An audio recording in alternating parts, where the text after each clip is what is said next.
Bisoye. Yes, ma'am. Stand up. Can you please read this for me? Read it for the class. Bisoye, be fast, please. Olólùfẹ́ mi tòótọ́. Inú mi dùn láti kọ̀wé yìí sí ọ. Ọjọ́ ti pẹ́ tí mo ti fẹ́ bá ọ sọ̀rọ̀ ọ̀fẹ́. Ṣùgbọ́n inú mi dùn wípé kò tí ì pẹ́ jù. Mo fẹ́ kémi àti ẹ jọ wà.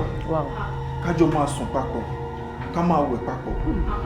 Gẹ́gẹ́ bí gbogbo wa ti mọ̀ wípé ọmọ 17 years ó trend lórí social media nítorí wípé ó kò láàdì fún tíṣà ẹ̀. Èmi náà wá fẹ́ máa kó láàdì fún yín. Mo fẹ́ máa kó láàdì fún yín ní Sàdùnní. Mo fẹ́ máa ṣe fún yín tí kò dẹ̀ ní dùn yín. Wow, that's great. Ṣé lè believe pé letter tó wà lọ́wọ́ Bisoye students ló kọ sí teacher? Students there. Student tó dẹ̀ kọ sí teacher, òun ló ń ka fún teacher tó kọ sí.